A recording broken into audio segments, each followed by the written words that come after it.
Happy Monday, ladies. Welcome to our Monday night masterclass.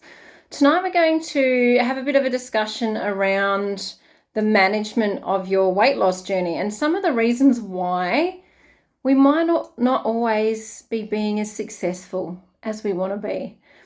We're going to get a little bit hard-hitting, ladies, tonight. So we're going to explore some of the reasons why your calorie counting and your constant mental stress over your weight is actually doing more harm than good.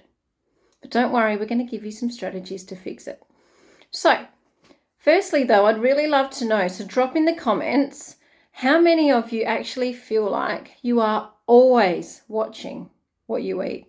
You're always counting calories. You're always worried about putting on body fat. Drop a show of hands, drop a comment below. Let me know how it is for you, because honestly I've been there, right? I've been there too. I spent most of my younger years through my 20s and my early 30s in that zone too.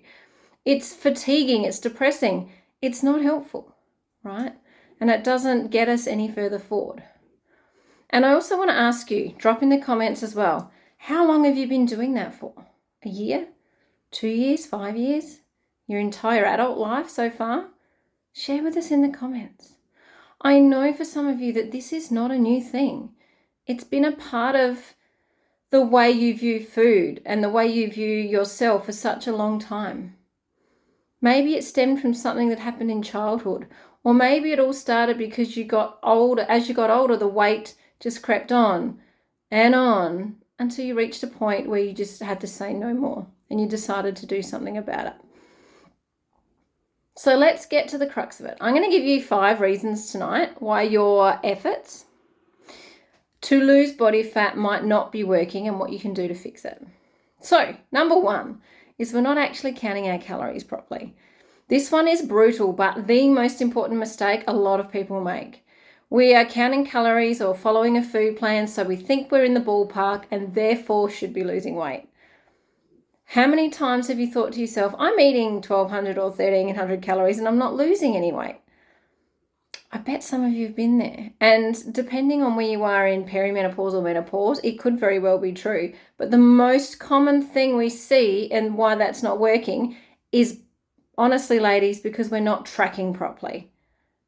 Brutal, but true, right? I'm not here to sugarcoat it for you. Fat loss is simple, with the exclusion of peri and menopause. If you are eating less than you are burning, then you will be burning body fat. And depending on those balances, probably some muscle too, which we want to avoid.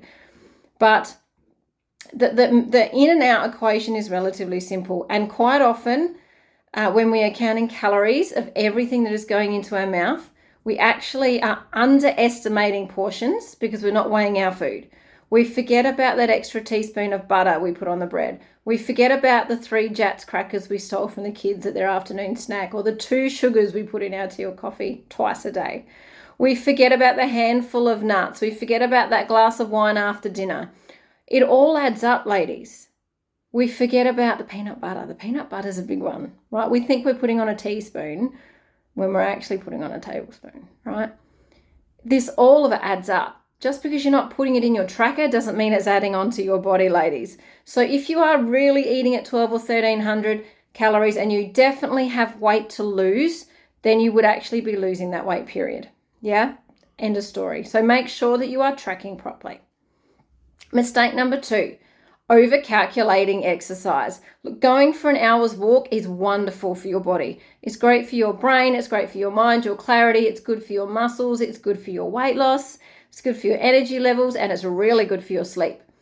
But don't just think that because you did that you can eat whatever you want. Often that walk did not burn as many calories as you think it did, or that workout did not burn as many calories as you think it did. And often many of the exercises that we do aren't burning as many calories as you like them to burn. The best way to get around this, don't eat the calories you burn in exercise. Just don't do that. If you're trying to lose weight, don't say, well, I went for an hour's walk. It was about 300 calories. I'm going to go and eat 300 calories. Just don't try and balance it out. Plan for your calorie balance to be what you would want to lose weight on without exercising, right? Without exercising. And then that exercise is a bonus for your whole body. It's actually a very quick way to get everything wrong by trying to eat back what you burnt. Mistake number three. You might be eating a certain type of food only.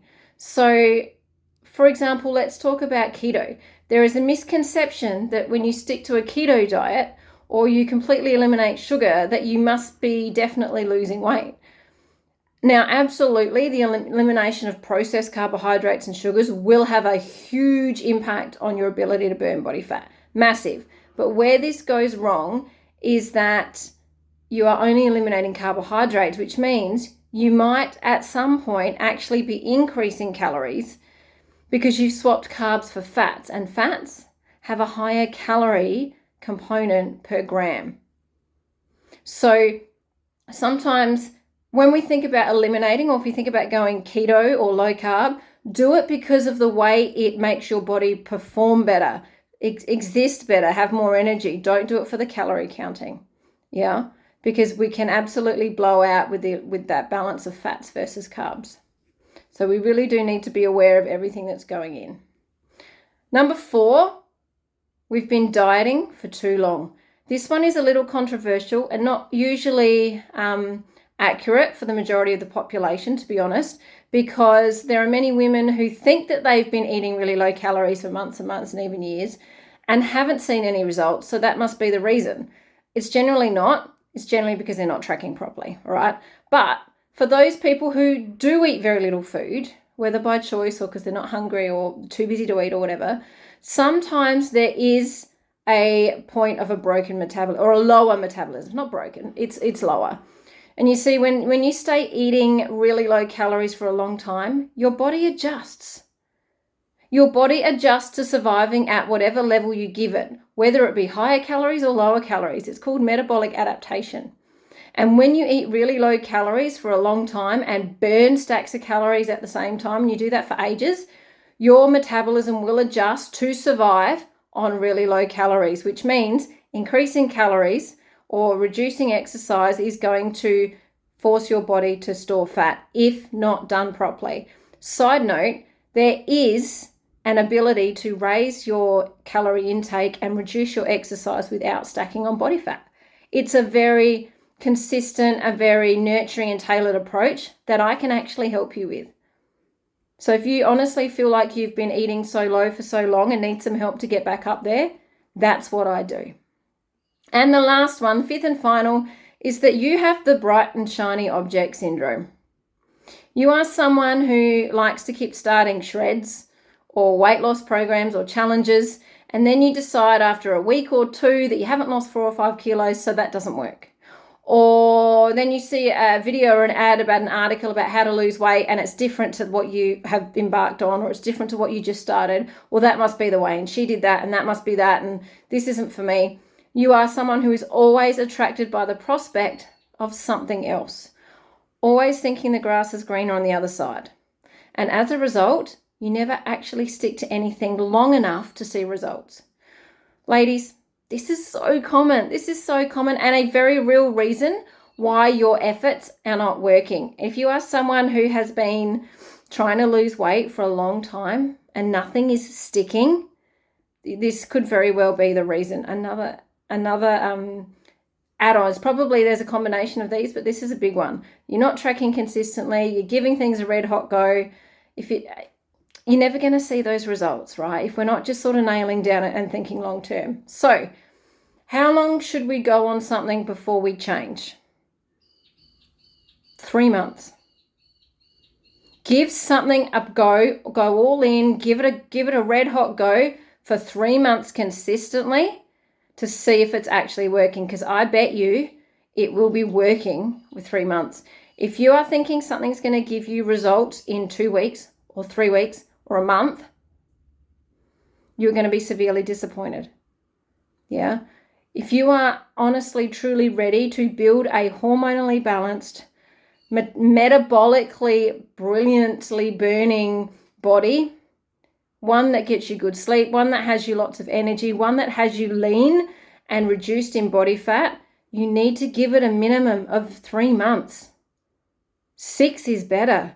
And I highly recommend that you work with a coach or you follow a program that is going to get you all of those results without starving yourself, without running yourself ragged with exercise. But the goal is to stick to that one thing and not keep trying different things, because every time you try a new shred or a new challenge, you are restarting from zero, particularly if they're from different companies or different coaches. If you're kind of doing them from the same coach, probably not so much, because the principles will be the same. All right, ladies, I wonder which one of those resonates with you most. Let me know in the comments, or please always feel free to flick me a message if you're thinking that you need some support with one or all of these. This is exactly what we do. I would love to work with you. All right, ladies, that was a lot to cram into 10 minutes. I hope you got something out of it. I'd love to hear from you. Please engage in the comments. Have an amazing week, and please remember to put your health first.